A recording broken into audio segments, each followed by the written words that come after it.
Il devait, au dire des Occidentaux, contribuer à résoudre la situation à Gaza. Et s'il faisait en réalité partie du problème, 7 pays membres de l'Organisation de la coopération islamique réunis ce lundi en Turquie rejettent toute tutelle étrangère sur l'enclave palestinienne.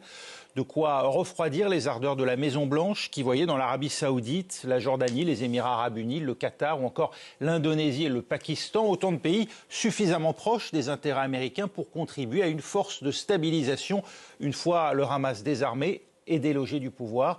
Écoutez le ministre turc des Affaires étrangères, Hakan Fidan. Il est nécessaire de reconstruire Gaza et d'y faire revenir la population. Il faut panser ces blessures.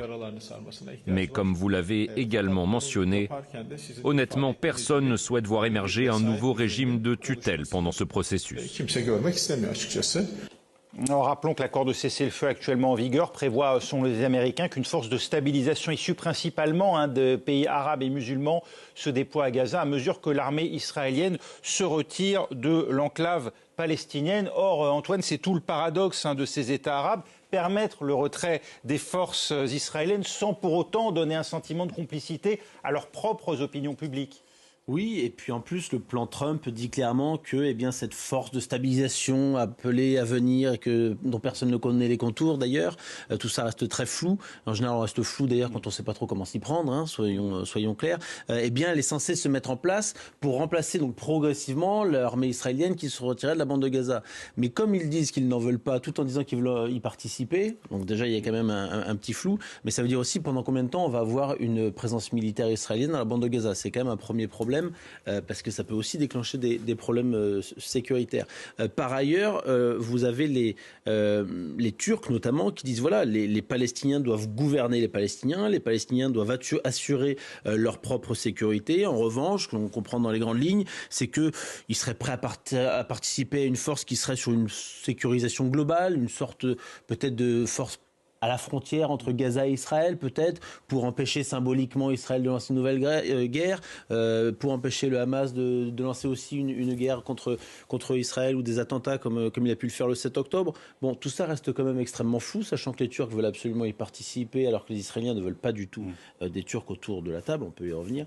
Mais tout ça reste pour l'instant extrêmement flou. Niagale Bagayoko, on va aller dans un instant voir Mathilde Varda à Istanbul, justement, qui va nous faire le récit de cette journée sur place. Mais on voit bien en fait que une idée qui pouvait sembler effectivement bonne au départ, celle d'associer des puissances régionales acceptables pour les Palestiniens, se heurte immédiatement à un ensemble de complications et qui parfois viennent des pays eux-mêmes. Oui, absolument. Et en même temps, ce n'est pas une surprise parce qu'il faut rappeler que ces mêmes pays qui se sont réunis aujourd'hui à Istanbul avaient rencontré le président Donald Trump en marge de l'Assemblée générale des Nations Unies et avaient d'ores et déjà posé un certain nombre de principes qui avaient interrogé un grand nombre d'observateurs sur le bien fondé de leur intervention sur place. La question, en fait, qui se pose, elle est à la fois politique, mais aussi opérationnelle. Quels seront les moyens d'une telle force sur le terrain, sachant que parmi ces pays arabes, qui, il faut le rappeler, sont tous membres de l'organisation de la conférence islamique, c'est quelque chose qui a été beaucoup rappelé aujourd'hui à Istanbul, il y a quand même un grand absent à la table, c'est l'Égypte aujourd'hui. Donc ça aussi, ça pose énormément de questions lorsqu'on sait quel est le poids des Égyptiens dans la question du territoire de Gaza et notamment de la frontière du côté de Rafah. Mathilde Varda est avec nous en direct d'Istanbul. Mathilde, ces réticences, on le voit, elles augurent mal finalement de la mise en œuvre des futures étapes du plan Trump à Gaza. Effectivement, et puis je voudrais le souligner tout d'abord, Hakan Fidan s'est exprimé seul à la fin de cette réunion, alors qu'à la base il y avait donc 7 ministres des Affaires étrangères qui se sont rencontrés. Il a souligné qu'il y avait des problèmes dans l'application de l'accord qui concernait le cessez-le-feu, et il tient pour unique responsable Israël, qu'il accuse de violer le cessez-le-feu et d'empêcher l'acheminement d'aide humanitaire. Il a aussi fait d'autres déclarations importantes. Il a souligné qu'il refusait qu'un nouveau système de tutelle soit mis en place Et puis, il a aussi insisté sur l'importance, et je pense que vous en avez parlé sur l'antenne, que, je cite, les Palestiniens, ce soit les Palestiniens qui gouvernent les Palestiniens, donc ça revient il renchérit sur cette question de non mise de tutelle du territoire. Il a aussi évoqué la mise en place d'une force de stabilisation internationale, mais pour cette force de stabilisation internationale, Hakan Fidan, il a souligné que, en fait, le processus pourrait être long. Long pourquoi? Puisqu'il y a de multiples étapes avant de pouvoir mettre en place cette force de stabilisation internationale. Il a notamment évoqué le Conseil de sécurité qui devrait l'approuver, et puis qui dit Conseil de sécurité dit peut-être un veto. Donc toutes ces étapes cumulées font autant de problèmes qui rallongent en fait le processus. Quel rôle, Mathilde, tente de jouer la Turquie dans ce processus ? Eh bien, la Turquie, on l'a vu depuis le 7 octobre, elle a joué à plusieurs occasions un rôle de médiateur. En fait, il faut souligner, pour comprendre cela, que la Turquie, elle a gardé des liens avec le Hamas. Ils ont même organisé des rencontres avec notamment des chefs politiques du bureau politique du Hamas à Istanbul. Ça a été le cas il y a quelques jours avant cette réunion aujourd'hui entre Hakan Fidan et des représentants du bureau politique du Hamas. Et puis, par exemple, Recep Tayyip Erdogan, le président turc, avait aussi annoncé que le président Donald Trump lui-même lui avait demandé de convaincre le Hamas de négocier. Donc on peut voir ici que la Turquie, elle peut jouer effectivement un rôle du côté du Hamas. En revanche, du côté israélien, la Turquie ici, elle semble ne pas pouvoir jouer de rôle en raison justement de sa proximité avec le Hamas. Israël refuse que la Turquie ne fasse partie d'une force de stabilisation internationale.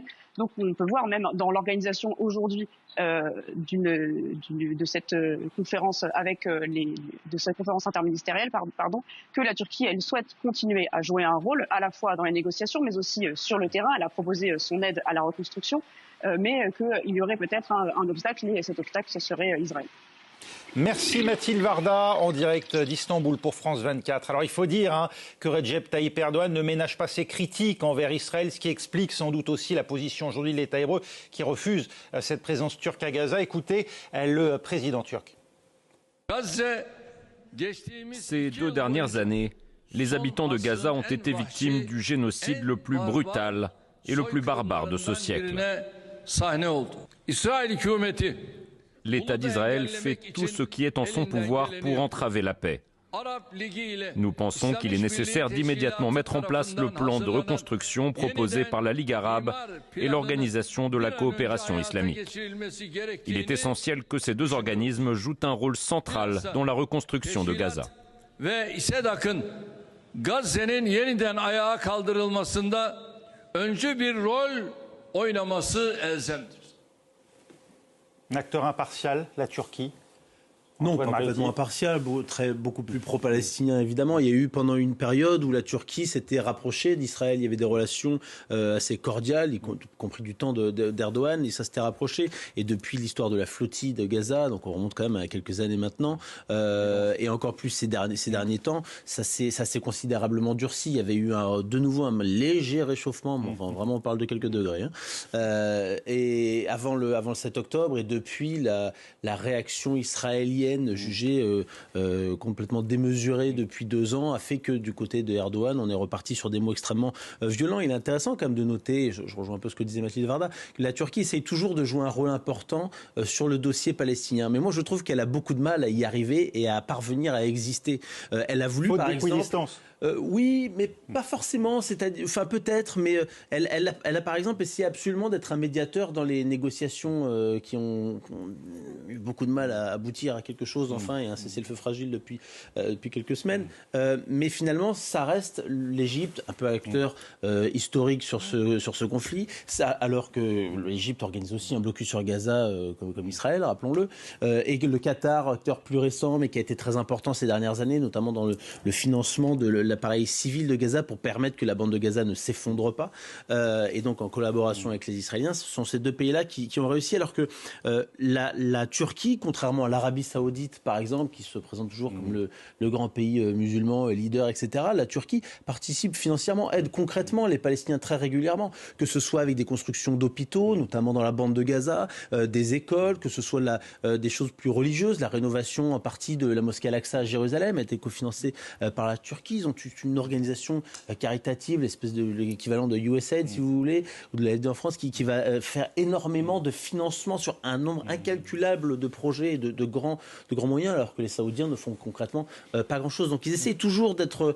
là-dessus et de se présenter à la fois un peu comme leader du monde musulman et comme premier défenseur des Palestiniens, mais on sent qu'ils ont quand même un petit peu du mal à le faire. Et en effet, une délégation du Hamas a été reçue à Istanbul samedi avec Khalil Al-Aya, qui est le négociateur en chef. Et du coup, Israël essaye aussi, bon, ça il y a aussi un peu de mauvaise foi des deux côtés, soyons clairs, essaye de dire non, mais les Turcs sont trop proches du Hamas. Et en même temps, si vous voulez avoir que des gens qui sont opposés au Hamas, ils vont pas non plus réussir dans la bande de Gaza. Donc il faut arriver à trouver un équilibre et pas forcément ce que dit Gideon Sa'ar, le ministre israélien des Affaires étrangères, de dire que des gens qui sont loin des Palestiniens, parce que ça ne fonctionnera évidemment pas. Niagale Bagayoko, cette journée, c'est le résumé de quoi? D'un échec ou au contraire de pays qui arrivent à montrer qu'ils peuvent, qu'il va falloir compter avec eux si l'on veut demain effectivement maintenir ce cessez-le-feu et peut-être, qui sait, parvenir à une paix à Gaza?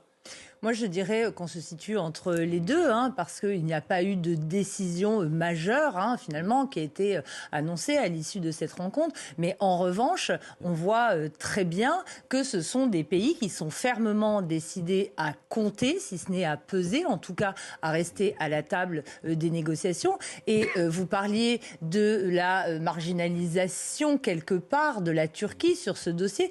Je pense qu'elle intervient aussi quand même via son grand allié qui est le Qatar. Ils sont quand même très très proches diplomatiquement. Donc je pense que notamment la rencontre à laquelle vous faites référence du négociateur en chef du Hamas, on sait qu'il a échappé aussi à l'offensive américaine au Qatar. Donc je pense israélienne. Israélienne, autorisée in extremis par les États-Unis, pardonnez-moi, effectivement. Mais là, je pense qu'il faut regarder ce jeu-là aussi entre eux. Et la question qui se pose, sur laquelle veut clairement se positionner la Turquie, c'est celle du rapprochement interpalestinien. Il y a eu une grande insistance sur la nécessité de réconcilier la branche politique du Hamas avec l'autorité palestinienne actuelle, afin que l'administration et la gestion de la sécurité dans la bande de Gaza reviennent à des acteurs palestiniens. L'image d'Israël atteinte, en tout cas après l'interpellation de l'ex-procureur général de l'armée israélienne, Yifat Tomer Yerushalmi. Dans une lettre de démission vendredi, elle admet être à l'origine, via ses services, de la diffusion l'année dernière d'une vidéo suggérant des violences, y compris à caractère sexuel, exercées contre un détenu palestinien dans une prison de haute sécurité près de Gaza. Cette affaire avait conduit à l'inculpation de 5 soldats. Les précisions à Jérusalem de Claire Duhamel. C'est une actualité qui est chroniquée chaque jour dans la presse israélienne et qui a énormément d'attention dans le public israélien. Alors pour bien comprendre cette histoire, il faut revenir un peu dans le passé. En août 2024, lorsque une vidéo est publiée par la chaîne 12, une vidéo montrant des gardes de la prison de Sde-Teiman, qui est la prison dans le Negev où il y a des détenus gazaouis, des gardes, ça donnait à des sévices sexuels contre un prisonnier palestinien dont l'identité est inconnue, un viol présumé, des actes de sodomie présumés et attestés par un hôpital israélien où a été amené ce détenu alors que sa vie était en danger.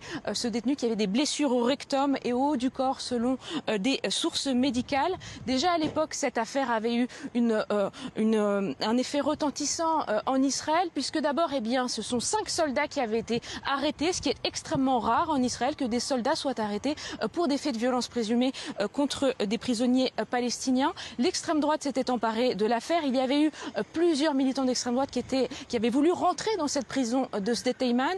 Et puis, cette affaire qui avait ouvert cette question de la violence des gardes israéliens dans les prisons palestiniennes, où des faits de torture sont documentés par de nombreuses ONG et par de nombreux médias. Alors cette affaire a ressurgi mercredi dernier lorsque la police a dit avoir de nouveaux éléments, estimant que c'était la procureure générale de l'armée, Yifat Tomer Yerushalayimi, qui avait ordonné à ses équipes de faire fuiter cette vidéo publiée par la chaîne 12, qui est illégale en Israël lorsqu'une enquête est en cours. Or, une enquête avait été ouverte avant la publication de ces vidéos. Tomer Yerushalayimi a démissionné vendredi dernier, attestant dans une lettre qu'elle avait bien demandé à ce que ces vidéos fuitent. Hier, elle a disparu pendant quelques heures, si bien que la presse israélienne pensait qu'elle s'était potentiellement suicidée, avant que finalement elle ne soit retrouvée et placée en détention ce matin, en garde à vue, extrêmement surveillée et à l'isolement compte tenu de la sensibilité de cette affaire en Israël. Oui, c'est notamment Itamar Ben-Gvir qu'on vient de voir, le ministre qui est à l'origine de ces accusations portées donc contre Yifat Tomer Yerushalmi, inculpé de fraude, abus de confiance, abus de fonction, entrave à la justice et divulgation d'informations par une fonctionnaire. Cette affaire Niagale Bagayoko, elle illustre la gêne d'Israël face à certaines méthodes, alors que le pays dispose par ailleurs de contre-pouvoirs et est censé prévenir et le cas échéant dénoncer de telles pratiques?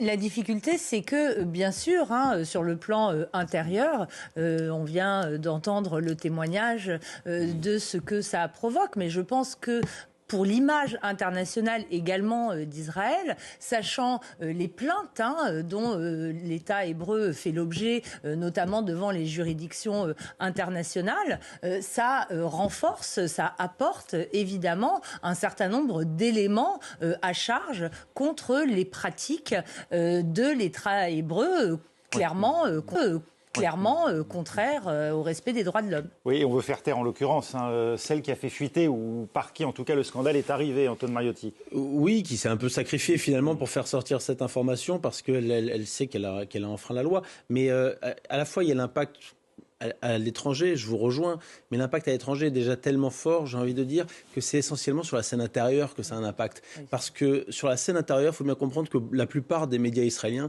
n'ont pas montré le 10e de ce que nous, médias étrangers, avons montré sur ce qui s'est passé dans la bande de Gaza et les abus israéliens, parce que, évidemment, encore une fois, qu'il était normal d'avoir une riposte aux attentats terroristes absolument abominables du 7 octobre, mais que c'est allé évidemment beaucoup trop loin, et on l'a vu avec le nombre de civils touchés. Une censure s'est exercée sur les images montrées aux Israéliens? Oui, ou en tout cas, une autocensure, oui. C'est-à-dire qu'on a montré ce que l'on voulait bien voir aussi.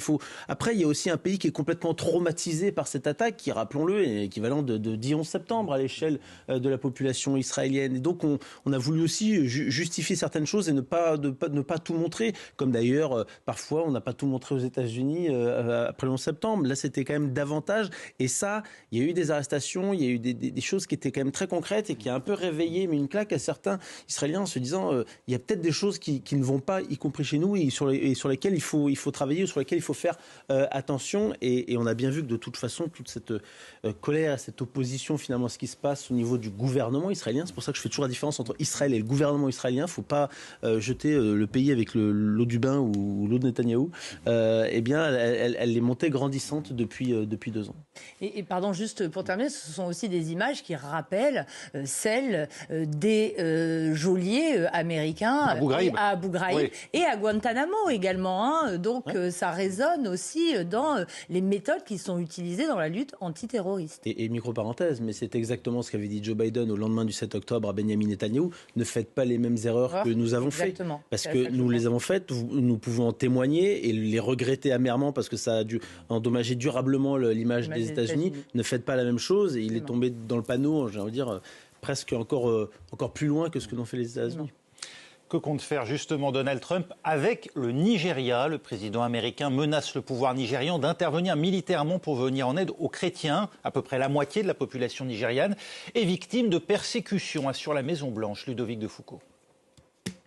À bord d'Air Force One, interrogé sur le Nigeria, Donald Trump dit n'exclure ni une intervention terrestre, ni des bombardements aériens. J'envisage beaucoup de choses. Il tue un nombre record de chrétiens au Nigeria. Et il y a d'autres pays très mauvais. Vous le savez, cette partie du monde, très mauvaise. Il tue les chrétiens et il les tue en très grand nombre. Nous n'allons pas laisser passer ça. Pays le plus peuplé d'Afrique, le Nigeria est divisé presque équitablement entre un nord à majorité musulmane et un sud majoritairement chrétien. Il est en proie à de nombreux conflits, dont l'insurrection islamiste de Boko Haram dans le nord-est depuis 2009. Selon les experts, les violences ciblent chrétiens comme musulmans, sans distinction. Il ne s'agit pas d'un génocide chrétien car les faits ne le confirment pas. La plupart des victimes des violences de Boko Haram sont donc musulmanes. C'est pourquoi nous disons qu'il est erroné et contre-productif de réduire ce conflit à une simple question religieuse.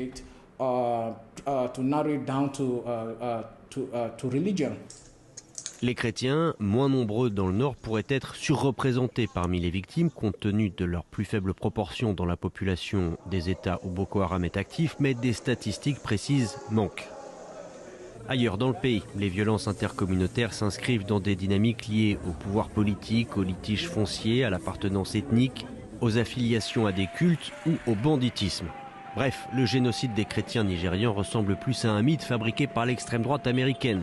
Reste que la menace de Washington fait craindre une violation de la souveraineté nationale du Nigeria. Alors qu'Abuja est un partenaire clé de Washington, des représentants du pouvoir ont fait savoir que le pays apprécierait une assistance américaine tant qu'elle respectait l'intégrité territoriale nigériane. Un conseiller du président a émis le souhait d'une future rencontre entre les deux dirigeants. Niagale Bagayoko, le président nigérian Bola Ahmed Tinubu a raison de tendre la main, d'après voix Donald Trump, et de souhaiter une rencontre dans ces conditions?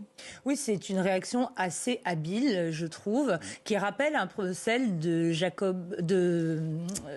Cyril Ramaphosa en Afrique du Sud, qui a été aussi pris à partie de manière tout aussi violente et accusé de laisser commettre un génocide contre les populations blanches en Afrique du Sud. Mais ce qui est très important, à mon avis, c'est de resituer ces déclarations de Donald Trump avant tout dans le contexte politique intérieur américain. Cette déclaration, elle ne vient pas de nulle part. En réalité, elle renvoie à la connexion de Donald Trump avec l'électorat évangélique américain. Il y a en Afrique, et depuis plusieurs décennies, même avant les indépendances, une très forte pénétration des églises, notamment pentecôtistes, via les méthodistes noirs américains, notamment, qui sont très implantés, notamment en Afrique de l'Ouest, au Ghana et au Nigeria. Et dès le mois de mars 2025, il y a eu des élus du Congrès qui avaient demandé à ce que l'administration américaine réagisse face à ce qu'elles appelaient déjà un génocide contre des chrétiens. Ces dernières semaines, effectivement, ces déclarations évoquant un génocide, on en a beaucoup entendu parler aux États-Unis. On ne le voit pas forcément vu d'Europe, Antoine Moretti. C'est assez marrant de voir d'ailleurs, intéressant en tout cas, Donald Trump parler de génocide à tout va sur l'Afrique du Sud contre les fermiers blancs, là au Nigeria. Par contre, quand il s'agit de Gaza, je ne suis pas en train de vous dire qu'il y a un génocide à Gaza, tous les juristes ne sont pas d'accord, c'est pas à moi de trancher. Mais enfin, quand il s'agit de Gaza où il y a des faits bien plus graves et en quantité, en revanche, là, pas un mot. Donc c'est vraiment à géométrie variable en fonction de son électorat et on retrouve d'ailleurs dans son soutien par Israël, ce qui nous fait un lien avec le sujet d'avant, aussi le besoin des soutiens des évangélistes. Et ça fait partie aussi de son soutien jusqu'au boutiste à Israël. Mais il faut quand même rappeler qu'il y a certes des chrétiens qui meurent au Nigeria, mais beaucoup moins que des musulmans d'ailleurs, et que on n'est pas dans un conflit ethnique. En tout cas, quand on écoute tous les experts de la région, ce qui n'est pas mon cas, mais quand on se renseigne et qu'on travaille dessus, on voit bien que certes vous avez un nord à majorité musulmane et un sud à majorité chrétienne, même si vous avez des communautés chrétiennes assez importantes dans le nord et vice-versa dans le sud, on n'est pas dans une épuration ethnique contre les chrétiens qui mériterait cette sortie de Donald Trump qui paraît donc complètement lunaire par rapport à la réalité du terrain. C'est votre avis aussi, Niagale Bagayoko? Il est faux de parler de persécution dirigée contre les chrétiens du Nigeria? Non, absolument pas. Il y a autant d'attentats contre des mosquées que contre des églises. Et effectivement, l'insécurité, elle est multidimensionnelle au Nigeria. Il y a bien entendu les héritiers de la secte Boko Haram, donc notamment l'État islamique province Afrique de l'Ouest et la branche historique qu'on appelle le JAS, qui commettent des atrocités, mais davantage dans les zones rurales d'ailleurs, que dans les zones urbaines. Et il y a un élément qu'on a moins relevé, mais qui est extrêmement grave, c'est la déclaration de Marco Rubio lui-même, qui parle du rôle des communautés Peuls. Ce qui est incendiaire dans ce pays, le Nigeria, mais plus largement en Afrique de l'Ouest, voire en Afrique centrale, où il y a tendance à y avoir une stigmatisation des communautés Peuls. On l'a vu au Mali notamment. On l'a vu au Sahel, beaucoup. mais au Burkina Faso, énormément, avec une assimilation de ces communautés Peuls, donc Fulani en anglais, qui sont indexés comme étant complices ou acteurs du terrorisme. Donc, il y a là une déclaration qui est potentiellement extrêmement belligène. Merci beaucoup, Niagale Bagayoko. Merci également, Antoine Mariotti. On va plus loin, c'est terminé. Retour dans un instant à l'essentiel. On évoquera notamment la situation concernant Shein, cette marque chinoise, vous le savez, qui est désormais pris pour cible ici en France après les déclarations du ministre de l'économie et des publicités retirées depuis pour des poupées à caractère pédophile.